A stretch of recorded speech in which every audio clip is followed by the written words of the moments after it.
Notre plateforme Prime, donc qui est notre plateforme pour la remédiation et l'innovation au service de la métrologie environnementale. Donc, on peut passer la diapo suivante, s'il vous plaît? Merci. Donc, plus largement, je vais faire un tout petit peu d'historique. Prime, c'est une plateforme qui fait partie d'un projet qui est beaucoup plus large, le projet dit Pivot, hein, donc le projet plateforme innovation, valorisation et optimisation technologique environnementale. Donc c'est en fait un programme qui a été lancé par, la région Centre-Val de Loire, autour effectivement des enjeux environnementaux. Donc l'objectif c'est de créer en fait, cette plateforme dans le but, en fait, de faire de la région, Centre-Val de Loire un pôle d'excellence dans le domaine de la surveillance environnementale.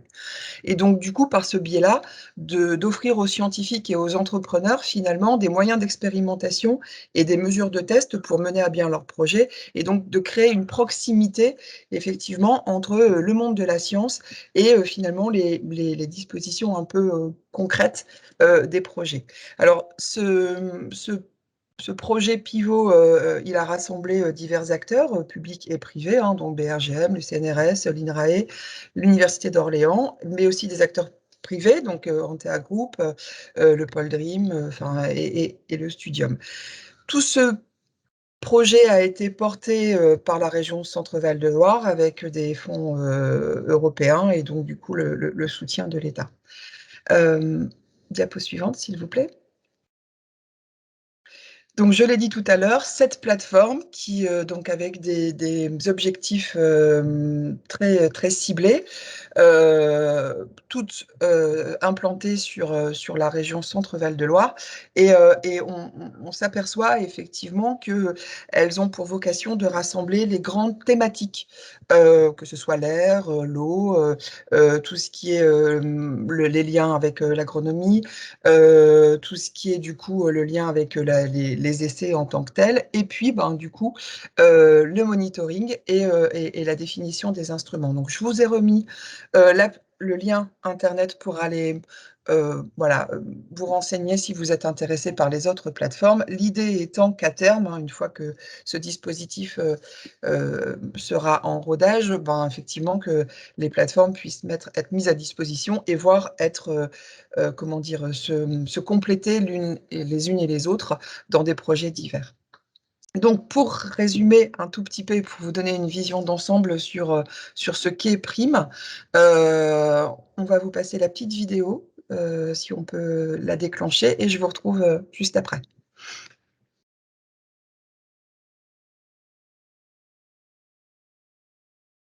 Alors je pense Avec qu'il y a des soucis de son. avec le son.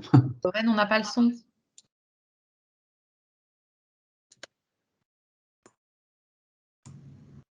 Pourtant, j'ai déclenché le son. Alors, attendez. Inclure le son, voilà. Je reviens. Excusez-moi. Oui, pas de souci.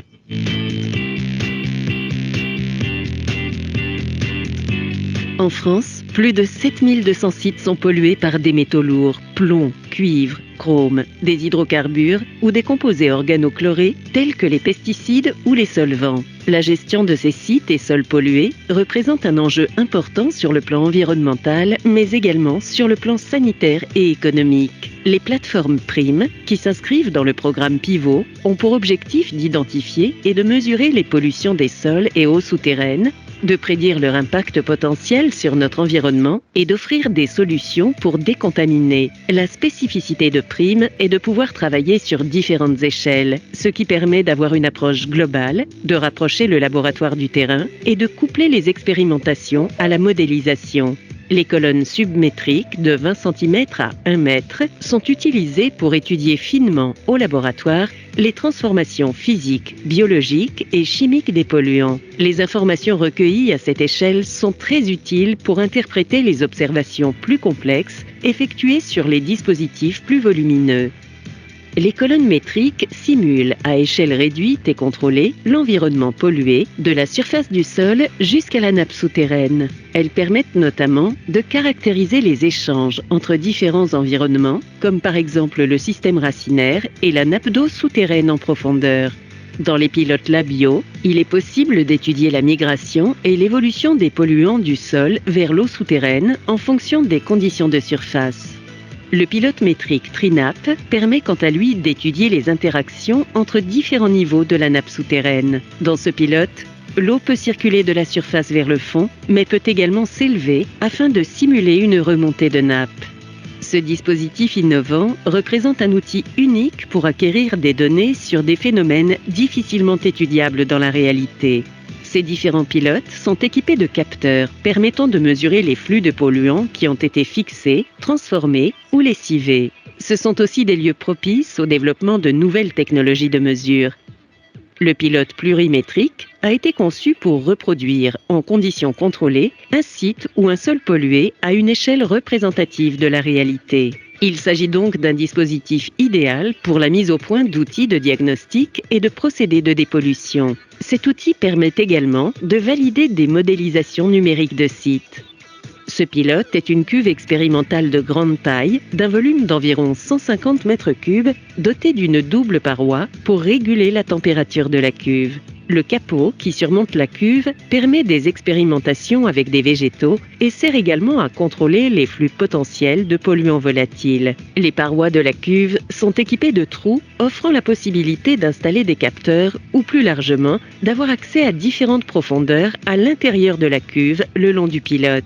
La configuration du pilote permet de scinder la cuve en 2, 3 ou 4 modules remplis de matériaux divers, eau, sable, sol pollué ou non, résidus miniers, sédiments, etc., afin de mener des expériences en parallèle. Cette modularité est assurée par les parois et cloisons qui sont composées d'alliages pouvant résister aux polluants corrosifs ou en polypropylène pour permettre l'utilisation de méthodes géophysiques électriques. La modularité et les spécificités de ce pilote en font un dispositif unique en Europe. Les plateformes Prime, au-delà de leurs pilotes, regroupent des équipes d'experts du BRGM prêts à accompagner tous les partenaires publics et privés dans leurs innovations et développements, de la conception à la réalisation et valorisation, que ce soit en région centre, en France ou bien à l'international, afin de mieux comprendre et préserver notre environnement.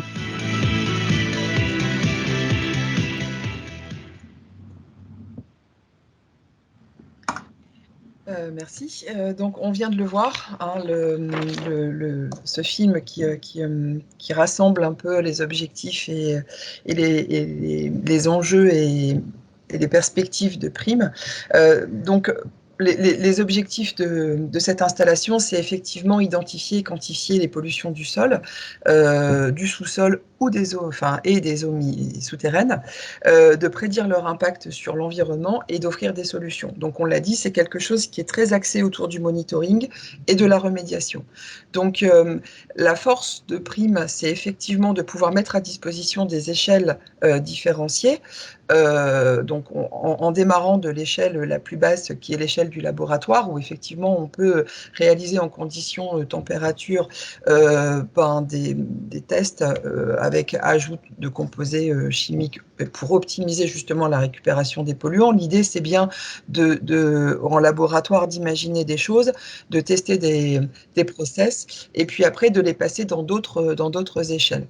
On a l'échelle métrique qui permet effectivement dans une échelle qui est de la même manière que les autres réduites et contrôlées, de pouvoir effectivement évaluer le transfert des polluants vers les nappes souterraines, en incluant une dimension un peu biologique. Mais par contre, l'avantage du métrique, c'est effectivement de pouvoir fixer les conditions de température, de durabilité et d'intensité. Et l'échelle plurimétrique, c'est effectivement de pouvoir, effectivement, avant la phase terrain, proposer une échelle intermédiaire qui permette d'être en anticipation des réactions de site.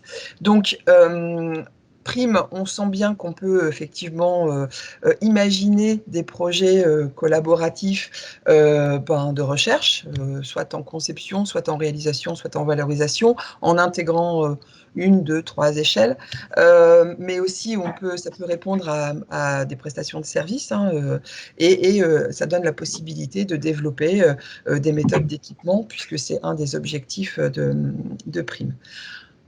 Diapo suivante, s'il vous plaît. On va revenir un tout petit peu au niveau des échelles, parce que c'est vraiment conditionnant, donc du coup, ce qu'il faut souligner dans cette diapositive, c'est que Prime c'est un équipement tellement complet qu'effectivement, il est positionné à la fois sur l'unité site, sol et sédiments pollués, mais aussi sur une autre unité qui est l'unité GME, qui a une approche plus écologique en fait et plus biologique. Donc, on peut cliquer parce qu'il y a des animations, pardon. Donc, au niveau des colonnes, l'échelle submétrique est plutôt centrée au niveau du laboratoire, donc elle permet effectivement de faire des études préliminaires.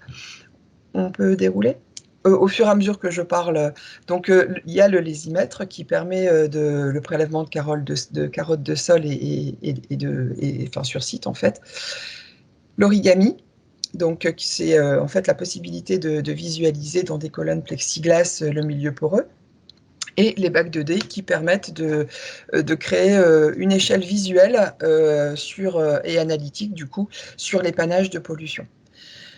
On rentre en échelle métrique, où là, dans le petit film, on l'a indiqué, on rentre dans les transferts vis-à-vis de l'eau, où on peut effectivement reproduire les milieux saturés, non saturés, et voir l'impact des végétaux sur les dispositifs.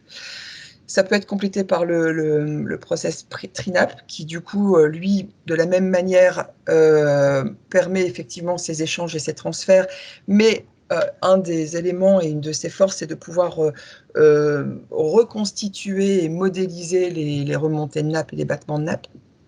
Et enfin, on a tout ce qui tourne autour du ppm.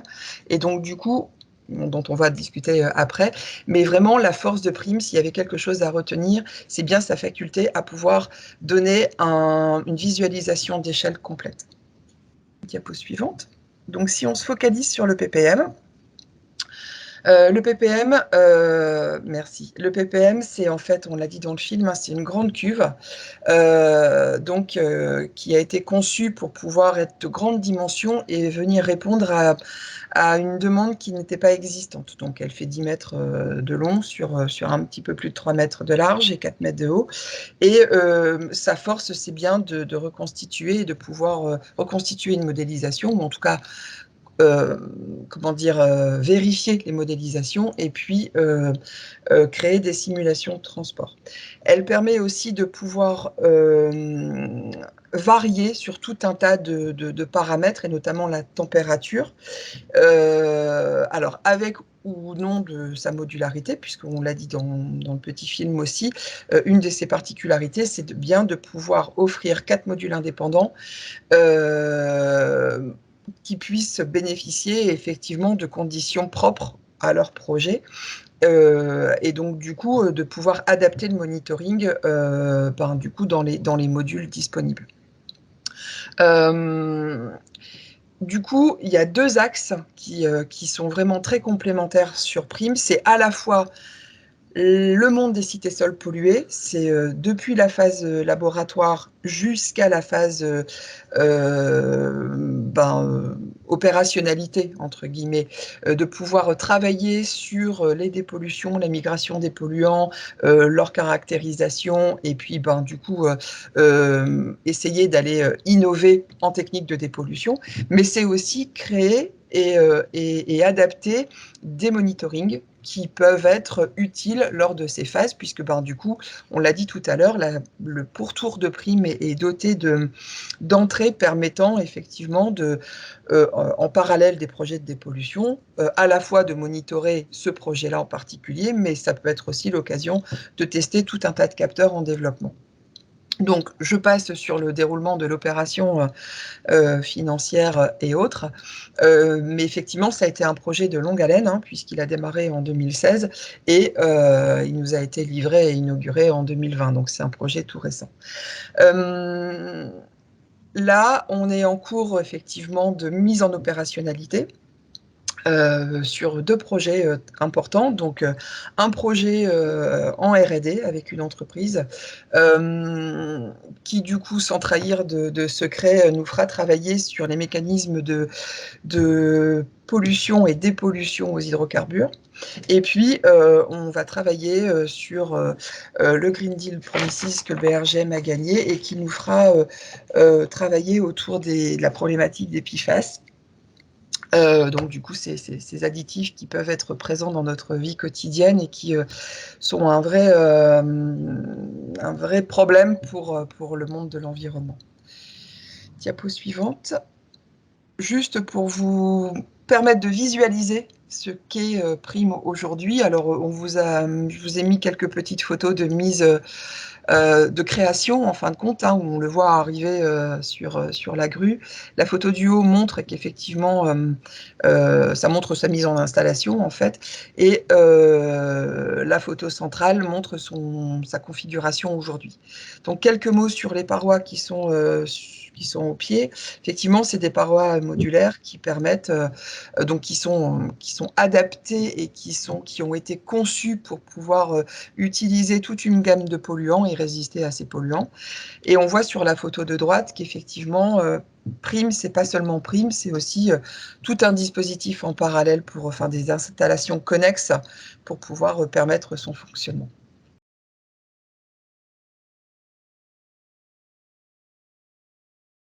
Donc Sandrine vient de vous parler d'une des 2 plateformes procédés du BRGM à Orléans. Je vais vous parler de la seconde qui s'appelle Platine. Et là, donc, on quitte le champ de la métrologie environnementale pour s'intéresser à l'approvisionnement durable et responsable en matière minérale.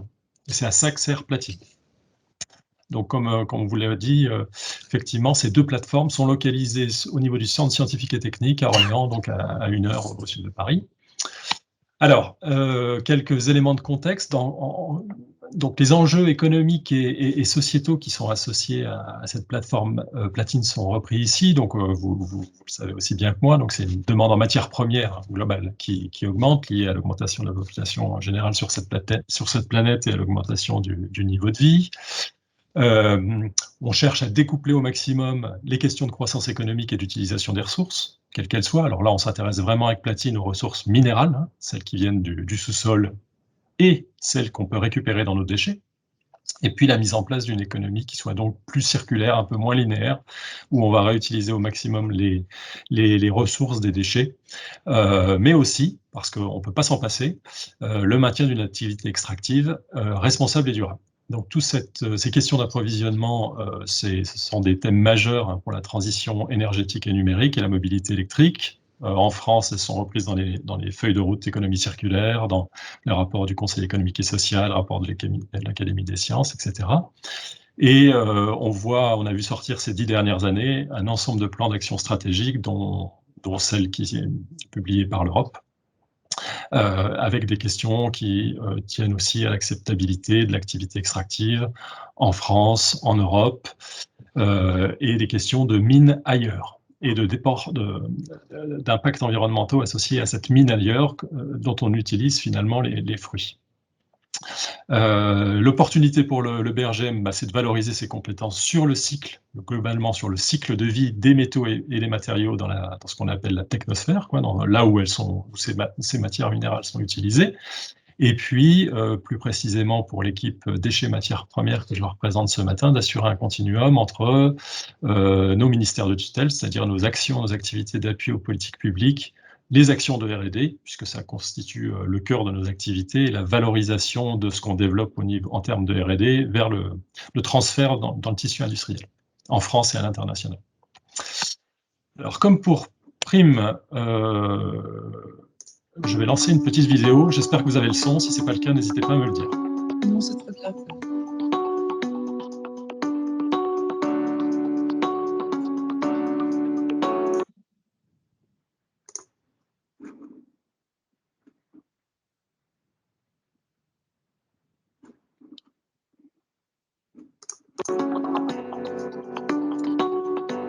Les ressources minérales sont omniprésentes dans notre quotidien. Leur demande est en constante augmentation et l'accès à ces ressources est de plus en plus complexe et énergivore.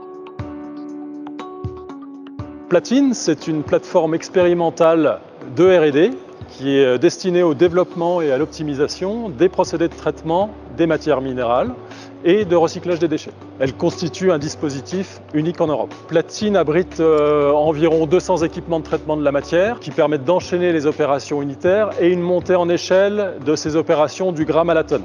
Cette capacité de pilotage, elle est essentielle pour nous pour mesurer les performances techniques des procédés, mais aussi pour calculer des coûts opératoires, des coûts de fonctionnement, des coûts d'investissement, et au final pour transférer nos développements à l'échelle industrielle.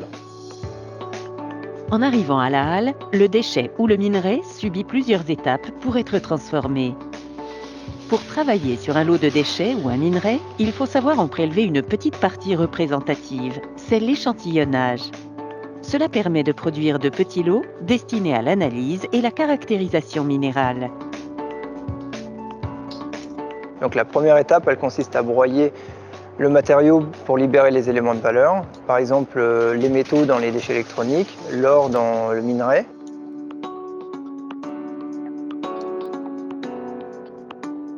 En fonction du matériau, on est amené à broyer à différentes échelles, donc par exemple centimètre, au millimètre ou au micromètre. Il est possible de combiner le broyage avec un traitement thermique qui permet de fragiliser le produit avant sa fragmentation. Cette opération peut être réalisée avec différents types de fours, dont un four à micro-ondes. Une fois le matériau broyé, il faut récupérer les grains qui nous intéressent et laisser ceux qui n'ont pas de valeur. Cette séparation utilise les différences de propriétés des grains, caractère magnétique, densité, réponse au courant de Foucault et caractère électrostatique. Donc ensuite vient l'étape de la flottation qui consiste à récupérer encore plus les éléments de valeur contenus dans les minerais en jouant sur les propriétés hydrophiles et hydrophobes. Certaines particules vont flotter, d'autres couler, ce qui permettra de les séparer ensuite. Enfin, on cherche à passer les métaux des solides vers les liquides. C'est la dernière étape, elle s'appelle la lixiviation.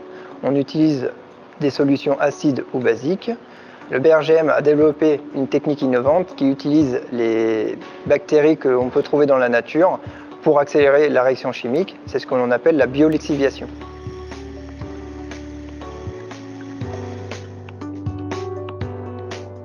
Platine, c'est un élément majeur de la stratégie scientifique du BRGM en termes d'observation et d'action sur le cycle des métaux et des matériaux. Pour nous, c'est un véritable atout pour positionner le BRGM en tant qu'acteur européen, en tant qu'acteur français de référence dans le domaine du traitement des matières premières non conventionnelles et des déchets. Elle permet de développer, de tester des opérations unitaires de traitement qui peuvent être placées dans des schémas de traitement complets. Son action et son expertise s'inscrivent naturellement dans la mise en place d'une économie plus circulaire à l'échelle européenne, à l'échelle nationale et plus localement à l'échelle des territoires comme celui de la région Centre-Val de Loire.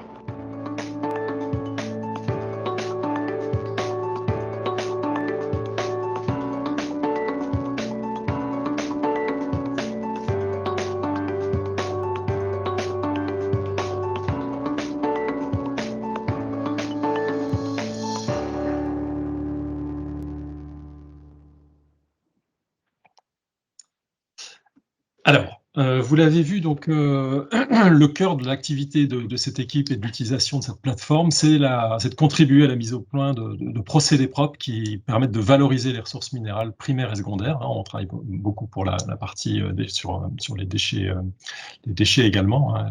L'activité historique du BRGM était effectivement sur les minerais métalliques et le secteur des minéraux industriels et les matériaux qu'on peut extraire en carrière, mais on a une activité importante, plus de 50% à l'heure actuelle, sur l'idée d'aller chercher des ressources dans les déchets et sur l'optimisation donc du bilan économique et environnemental de la production de métaux et de minéraux. Donc le positionnement de Platine, il est sur le développement de procédés pour extraire ces métaux, ces matériaux de façon générale à partir des minerais, des déchets industriels. On a une expertise généraliste sur l'ensemble des procédés de traitement qui sont repris sur le petit schéma en bas à gauche là, l'ensemble des traitements de la matière qui permettent de récupérer ces éléments chimiques, et puis des compétences uniques en fragilisation, comminution de la matière, en gestion des particules ultra fines et en biohydrométallurgie, c'est-à-dire l'idée d'utiliser l'activité bactérienne pour aller extraire les métaux des minerais ou des déchets. Des développements spécifiques également à l'heure actuelle sur l'échantillonnage, la caractérisation des ressources de ce qu'on appelle la mine urbaine, c'est-à-dire l'ensemble de nos déchets, ainsi que sur la traçabilité des substances minérales. Donc Platine renferme à peu près 200 équipements de traitement de la matière sur ces activités qui sont listées, donc concassage, réduction de taille au sens large, préparation de la matière, échantillonnage, toutes les séparations physiques et physico-chimiques, les séparations solides-liquides et de la métallurgie extractive, essentiellement en termes d'hydrométallurgie et plus spécifiquement en biohydrométallurgie, et quelques traitements thermiques. Évidemment, toutes nos activités de recherche s'appuient également sur des modélisations mécanistiques ou systémiques des procédés qu'on développe, avec des outils maison et des outils informatiques qu'on achète. Et puis, une partie de l'équipe est également très active dans le domaine de l'évaluation environnementale au travers de la mise en place de l'utilisation de la méthodologie de l'analyse de cycle de vie pour évaluer le bien fondé effectivement environnemental au-delà de l'attrait économique, technique, la validation technique économique des procédés qu'on développe. Il faut effectivement valider que ce sont effectivement qu'ils apportent un bénéfice environnemental, et l'on fait avec ces analyses de cycle de vie. Les moyens humains, donc c'est 25 chercheurs, ingénieurs, chercheurs, techniciens, sur les métiers dont on vient de parler. Les filières sur lesquelles on intervient sont reprises ici en verticale, donc la filière historique, je dirais, la filière mine, ressources primaires et déchets miniers, la filière mine urbaine et recyclage, donc tous les déchets post-consommation, qui sont des mines extrêmement riches. Là, à titre d'exemple, j'ai repris une photo de carte électronique. La filière déchets du BTP, la filière sédiments et un lien avec la plateforme que vous avez vue juste avant, les friches et les sols pollués, sur lesquels on peut être amené à utiliser Platine pour traiter la matière minérale. Les métiers, l'échantillonnage, analyse, caractérisation, le développement de procédés, la simulation et la modélisation, l'évaluation des filières, l'évaluation des impacts environnementaux, et puis en termes d'analyse globale, donc inventaire et cycle des matières minérales dans l'économie. Et pour finir, de façon à laisser un peu de temps quand même aux questions, donc les matières qu'on est amené à traiter dans Platine sont reprises dans le carré du haut de la slide, donc les minerais métalliques, les déchets miniers, les résidus métallurgiques, que ce soit de procédés thermiques, donc tout ce qui est laitier, scories, mais aussi les boues hydrométallurgiques, les équipements en fin de vie, déchets des équipements électriques et électroniques, les véhicules hors d'usage, les piles et accumulateurs, le photovoltaïque, etc., etc. Tout ce qui constitue à l'heure actuelle la possibilité pour, on dirait, le vieux continent d'aller chercher des ressources lorsque l'activité extractive en termes de mines métalliques n'est pas très active. C'est le cas en particulier en France. Les déchets du BTP, les sédiments et les terres polluées. Les équipements, on en a parlé, donc de la minéralogie à la métallurgie extractive, les compétences cœur de procédé, vraiment, c'est sur le traitement, la concentration de la matière à l'état solide et ensuite l'ensemble des procédés qui permettent d'aller récupérer les substances minérales. Et puis, les produits sortants valorisables, ce sont des métaux et des minéraux, des fractions, éventuellement des fractions plastiques compatibles avec une réutilisation, un recyclage et une valorisation. Donc, Platine est ouverte aux acteurs économiques. Le gros de l'activité actuelle se fait dans le cadre de projets de recherche au niveau national, au niveau européen, mais aussi on a un certain nombre de contrats directement passés avec des grands groupes pour des questions qui ont trait à l'ensemble de ces expertises.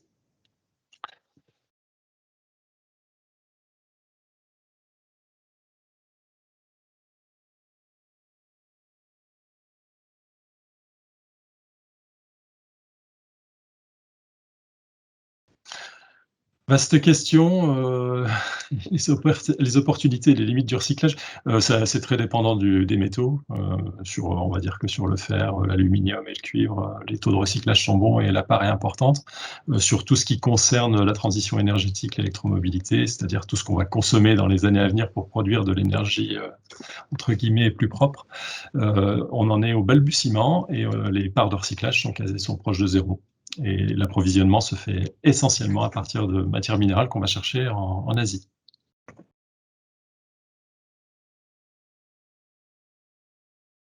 J'ai parlé rapidement de biohydrométallurgie tout à l'heure. Ça, c'est une connaissance, on va dire, historique maintenant quand même, hein, qui a été développée au BRGM depuis les années 80 et qui était essentiellement appliquée à l'extraction des métaux dans les minerais métalliques sulfurés.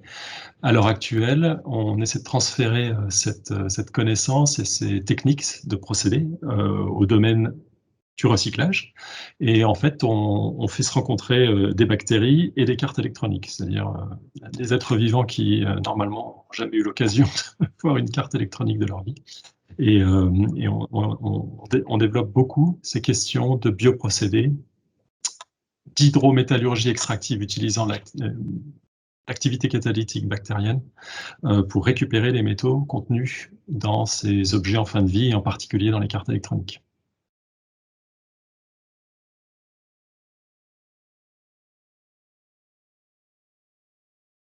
C'est une excellente question, on nous la pose souvent.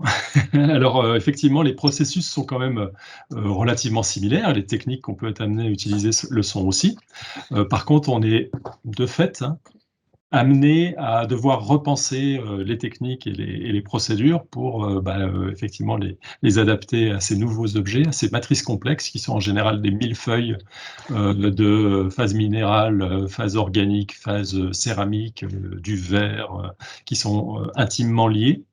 Et donc, il faut développer des techniques. Alors, j'ai parlé un petit peu, par exemple, de réduction de taille. Alors, jusqu'à présent, je pourrais vous parler de broyage, de déchiquetage, et vous me diriez, effectivement, ce sont des questions qui sont relativement classiques, même si, à l'heure actuelle, il y a énormément de travail sur ces questions-là, puisque ce sont des postes de consommation d'énergie extrêmement importants sur cette planète. Plusieurs % de l'énergie globale consommée au niveau de la planète sert à broyer les roches. Alors, dans le domaine du déchet, on va être amené à développer des techniques un petit peu particulières qui utilisent, par exemple, des puissances électriques pulsées et qui vont venir fragmenter la matière à des endroits de fragilité en circulant juste à l'interface entre les phases. Donc ça, on peut être aussi amené sur ces opérations de broyage à utiliser des champs électromagnétiques, comme des champs micro-ondes, qui vont venir vraiment fragiliser, endommager la matière avant de passer dans des opérations de broyage plus classiques. Ensuite, il y a toutes les questions de ces techniques séparatives qui vont devoir se porter sur des particules ultra fines qu'on n'avait pas forcément l'habitude de traiter jusqu'alors. En termes de métallurgie, j'ai cité la biohydrométallurgie adaptée aux déchets. Quand vous traitez une carte électronique, il y a du plastique. Un des grands enjeux à l'heure actuelle des grands métallurgistes européens, c'est de se débarrasser de cette partie plastique. En général, ils utilisent des fours pyrométallurgiques pour faire ça. Nous, on imagine aussi d'utiliser de l'eau à l'état supercritique pour traiter ces matrices-là. Ouais. C'est un ensemble d'opérations unitaires de traitement de la matière qu'il faut repenser, qu'il faut imaginer et qui se font dédiées à ces millefeuilles, à ces matrices complexes que l'homme a produit. Est-ce qu'il y a des aspects aussi de concentration de minerais? Enfin, je parle Oui. une fois de plus des déchets. sûr. Hein. Bien sûr, c'est la même chose. C'est un peu spécifique. Ouais, Non, mais c'est exactement la même chose. C'est-à-dire qu'on cherche à simplifier à simplifier, là, que ce soit rentable, hein, de toute façon, hein, parce que quand vous recyclez 1 kilo de cuivre, il est en compétition directe avec 1 kilo de cuivre qui sort d'une mine. Et donc, le process doit être rentable. Et donc, en amont de la métallurgie extractive, il faut concentrer la matière. Ça marche comme pour les minerais.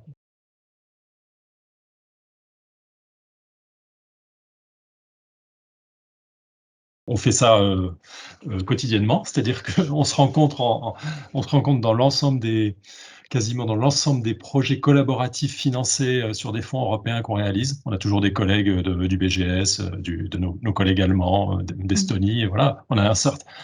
Enfin, Platine, à l'heure actuelle, c'est 30 projets qui courent par an. Et sur ces 30 projets, effectivement, on se croise très souvent avec nos collègues européens ou des États-Unis. Voilà, bien sûr.